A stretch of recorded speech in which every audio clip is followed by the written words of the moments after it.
Jean-Marc Kabound, bonjour. Bonjour. Comment allez-vous? Je vais bien, je vais bien. Après 2 ans et demi de prison.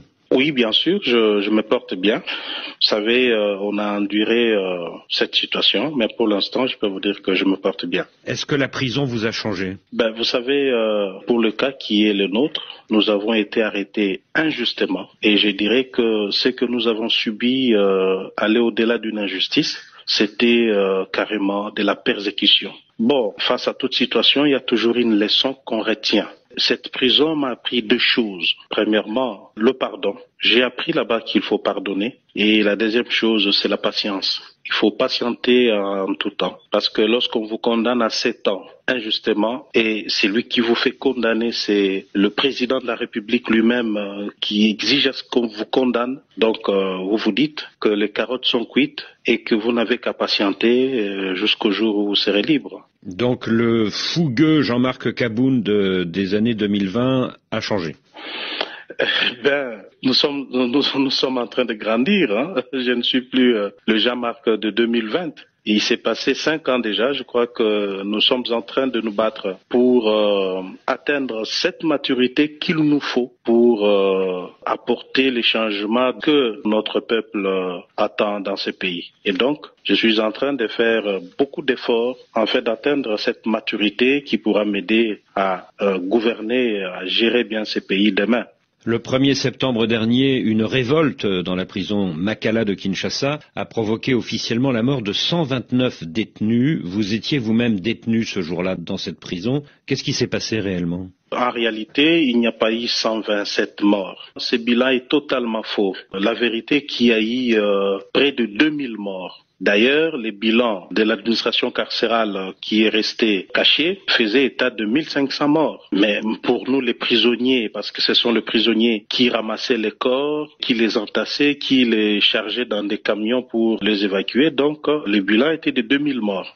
Alors, cette situation est dramatique parce que dans une prison déjà qui avait 22 000 pensionnaires au lieu de 1500 prévus, c'était difficile pour gérer une telle surpopulation. Mais l'événement se passe la nuit du 1er au 2, c'est-à-dire à minuit exactement. Le premier pavillon est cassé, ceux du premier pavillon vont casser les deuxièmes pavillons, ainsi de suite. Ils arrivent à casser tous les pavillons. Là, c'est de minuit à 2 heures du matin et les services de sécurité commis à la garde de la prison n'ont pas réagi. Ils ont laissé les prisonniers casser les portes des cellules et s'entasser dans la cour de la prison pour chercher à forcer maintenant le portail central afin de sortir.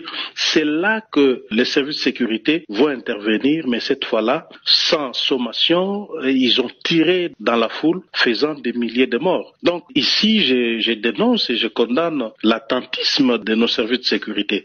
Alors que s'ils étaient intervenus à temps, ils auraient empêché les prisonniers du pavillon 7, qui étaient moins d'1 millier, à casser d'autres pavillons, faisant maintenant une grande foule qui était difficilement gérable par les services de l'ordre. En plus, ces gens n'ont pas pu tenir compte des femmes qui étaient incarcérées à Makala, parce qu'ils savent bien que chaque fois qu'il y a tentative d'évasion, les prisonniers se dirigent toujours dans le pavillon des femmes pour violer. Et je vous dis que mon pavillon était juste à côté du pavillon des femmes. Nous avons vécu des choses horribles. 400 femmes ont été systématiquement violées par des milliers de prisonniers. Alors que la porte de sortie de ces pavillons donne directement à quelques mètres de là où les services de sécurité ont leur campement. Ils n'ont pas tenu compte de ça, ils ne sont pas venus intervenir. Ils ont laissé tout cela se passer et comme solution, c'était tirer dans la foule sans sommation pour faire des milliers de victimes. Et vous-même, comment avez-vous survécu? J'ai survécu par la grâce de Dieu parce que le pavillon 8 où j'étais logé était aussi cassé, contrairement à d'autres cas d'évasion qui ont eu lieu dans les temps à Makala. Le pavillon 8, considéré comme VIP, n'a jamais fait l'objet de ce genre de choses. Mais pour cette fois-là, le pavillon 8 a été cassé, les prisonniers violents avaient pénétré à l'intérieur, pillant, cassant tout à leur passage. Bon, j'ai eu la vie sauve parce que les autres pensionnaires qui étaient avec moi moi ont estimé que je ne pouvais pas rester visible. Ils sont allés me cacher dans une chambre qui était petite, qui n'a que 4 pensionnaires. Heureusement pour moi, cette chambre a une porte blindée. C'est là que j'ai eu la vie sauve. Et vous dites qu'il y a un rapport de l'administration pénitentiaire qui parle de 1500 morts? Justement. Et ce rapport, vous l'avez vu? Il n'a jamais été rendu public, il est resté confidentiel. Mais vous savez, nous étions en contact permanent avec les agents pénitentiaires qui nous ont fait savoir que réellement pour eux, ils avaient dénombré 1500 morts, alors que ce n'était pas vrai. C'est au-delà de 1500. Et ces agents pénitentiaires vous ont dit qu'il y avait un rapport de l'administration pénitentiaire parlant de... Justement, ça je le confirme. Ça ne pouvait pas manquer. L'administration pénitentiaire ne pouvait pas manquer de faire un rapport réel à ce gouvernement. Rapport qui reste secret aujourd'hui. Justement. Alors à la suite de ce drame, les autorités politiques ont promis une amélioration des conditions de vie à Makala. Est-ce que de fait, ça va mieux aujourd'hui dans cette prison centrale de Kinshasa? Pas du tout. Vous savez, ce gouvernement est habitué à faire des déclarations pour la consommation du public, alors qu'en réalité, rien n'est fait. Je dois vous dire ici que les prisonniers de Makala sont relégués à une existence indigne d'un être humain. Et vous dites qu'il y a plusieurs morts par jour, c'est ça? Justement, vous savez, je commence par l'année 2023 et 2024. Pour ces 2 années-là, la moyenne des décès était de 10 morts par jour. Mais il arrivait des jours où on pouvait atteindre 30 morts par jour. Vous vous rendez compte? À cause de la surpopulation dans les cellules. Justement, oui, il y a plusieurs raisons qui justifient cela. La surpopulation, le manque de soins médicaux, la nourriture qui manque. Il y a pas mal de raisons qui font à ce que ce nombre de décès puisse en tout cas être vrai. Longtemps, Jean-Marc Kabound, vous avez été l'un des principaux compagnons de Félix Tshisekedi. Après son arrivée au pouvoir, vous êtes même devenu le président par intérim du parti au pouvoir UDPS. Et puis en 2022, ça a été la rupture, puis la prison pour outrage au chef de l'État. Est-ce que vous regrettez aujourd'hui cette conférence de presse de juillet 2022 où vous avez tenu des propos virulents contre le chef de l'État? Bon, je dois ici vous dire que je ne regrette rien. Mes propos n'ont pas été virulents. Moins encore des dénonciations comme beaucoup le disent. Mais c'était tout simplement un témoignage citoyen d'intérêt public voué à l'émancipation du peuple congolais pour son développement et c'est là pour garantir l'état de droit, le développement et l'éclosion sociale. Moi, j'ai rempli la part de mon contrat en tant que citoyen congolais, acteur politique et député national de surcroît. Je ne pouvais que dire ce qui devait être dit pour que les choses changent dans mon pays. En face, j'ai eu un monsieur qui tolère de moins en moins la contradiction, qui est réfractaire à la vérité, et c'est comme ça qu'ils m'ont fait subir cette persécution. Le 21 février, vous avez été libéré et le lendemain, le 22 février, Félix Tshisekedi, lors d'une rencontre avec les parlementaires de son camp, a invité ses opposants à entrer dans un gouvernement d'union nationale. Est-ce que votre libération n'est donc pas un geste politique de sa part? Non, je ne crois pas que ma libération puisse faire l'objet d'un marchandage politique. J'ai été victime de persécutions politiques, condamné à une peine de 7 ans et j'ai passé 30 mois en prison. Cette injustice, je crois qu'elle ne pourra jamais être réparée parce que j'ai déjà passé 30 mois en prison injustement. Donc, ici, je ne voudrais pas que ma libération fasse l'objet des interprétations, des marchandages politiques. Donc, une décision a été prise pour arrêter l'injustice que j'étais en train de subir. Et pas par la volonté de Tshisekedi. Il faut avouer qu'il y a eu une forte pression depuis que j'étais en prison, tant par la communauté internationale que l'opinion publique interne du Congo. Les Congolais étaient mécontents de mon arrestation. Sur les réseaux sociaux, dans les médias, les Congolais ne faisaient que dénoncer l'injustice que je subissais. Je crois que Tshisekedi, faisant face à cette pression, a dû lâcher et je suis heureux aujourd'hui que cette injustice soit arrêtée, mais je n'ai pas l'intention de croire que cela a été corrigé. Alors, concernant le prétendu gouvernement d'union nationale, je crois que aujourd'hui, M. Tshisekedi est en train de manipuler l'opinion, d'instrumentaliser la situation sécuritaire à l'est de notre pays. Parce qu'il est allé aux élections. Il a dit qu'il avait gagné les élections à 73% et qu'il s'est tapé plus de 450 députés au Parlement. Je crois qu'il contrôle carrément le Parlement à 90%. Donc, si aujourd'hui il estime qu'il doit recourir à l'opposition, ça voudrait dire que Tshisekedi est confronté à une crise de gouvernance. Il y a crise totale de gouvernance et pour moi, j'estime que le gouvernement d'union nationale qu'il propose de mettre sur pied ne résolvera rien du tout. Mais est-ce que Félix Tshisekedi n'a pas lâché sur vous et sur deux autres prisonniers politiques, Mike Mukebayi et Seth Kikuni, qui viennent d'être libérés, afin de frapper les esprits et de montrer qu'il tendait la main vers l'opposition? Je crois que cela était une obligation pour lui.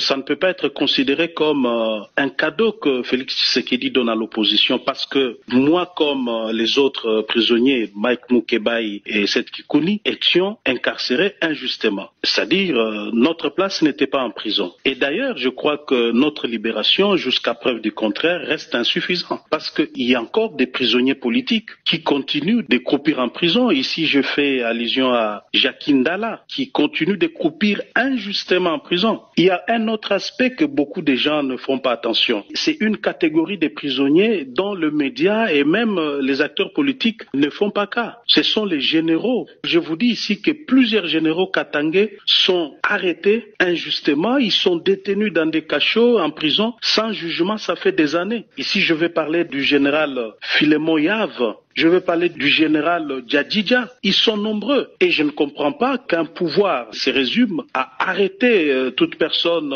sans le moindre aménagement, sans tenir compte de la loi et surtout l'enfermer sans lui donner accès à un procès équitable. Donc, le gouvernement Tshisekedi doit savoir que ma libération et la libération de deux autres ne suffit pas. Il y a d'autres prisonniers qui croupissent en prison injustement qui doivent être libérés. L'avancée du M23 dans l'est de votre pays, qu'est-ce que vous en pensez? Je crois que cette situation taraude les esprits de tous. C'est-à-dire pour tout Congolais épris de paix et de justice, l'avancée du M23 dans notre pays est inacceptable. Et ici, je tiens premièrement à compatir avec cette population de l'Est qui souffre, ça fait maintenant 30 ans, qui souffre et elle est sans défense, abandonnée à la merci du Rwanda. Mais en même temps, je vais dire ici que l'implication du Rwanda dans tout ce qui s'est fait à l'Est à travers le M23 n'est pas à démontrer. Et j'en appelle à la communauté internationale. Cette communauté doit comprendre que ce qui se passe au Congo est inacceptable et tout le monde doit demander au Rwanda de retirer ses troupes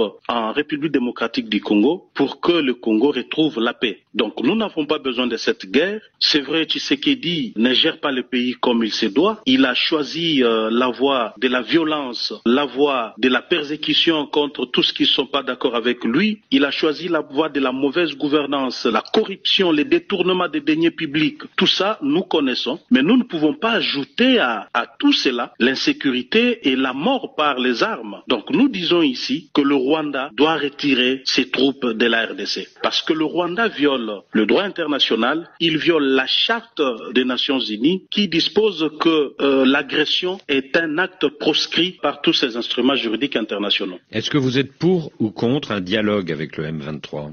Je crois que cette question doit être débattue sans passion. Aujourd'hui, vous avez le camp Tshisekedi qui est englué dans un narratif qui ne donne pas d'issue. C'est un narratif qui, en réalité, n'explique rien. Et d'ailleurs, je crois que Tshisekedi s'est fait prisonnier de son propre narratif. À force de dire que l'M23 sont des terroristes, aujourd'hui, il ne sait plus avancer. Mais au regard de la situation telle qu'elle se présente, qui est clair que la RDC n'a pas une armée capable de faire face au M23, il est de bonne loi que nous puissions envisager une solution politique pour résoudre cette crise. Donc, moi, je l'ai dit, que le dialogue doit se passer en deux temps. Parce que la crise que nous avons dans la partie Est, c'est une crise armée internationale. Vous avez des armées de plusieurs pays qui sont sur notre territoire et qui combattent. Donc cette crise ne peut être endiguée que par un dialogue au niveau international, sous l'égide, bien entendu, des organisations régionales, sous-régionales, même internationales. Et là, je souscris la démarche du processus de Luanda qui voudrait que Kagame et Tshisekedi puissent trouver un accord pouvant permettre la cessation définitive des hostilités. Et cela aura l'avantage de permettre des actions humanitaires pouvant soulager ces populations meurtries tant longtemps. Et ce n'est qu'à cette condition qu'un dialogue national pourra maintenant avoir lieu avec les M23, j'insiste, avec les M23 comme partie au conflit. Et c'est M23 qui sera bien entendu débarrassé de RDF, de Rwandais, parce que l'accord que Tshisekedi et Kabila trouvera nous permettra de faire partir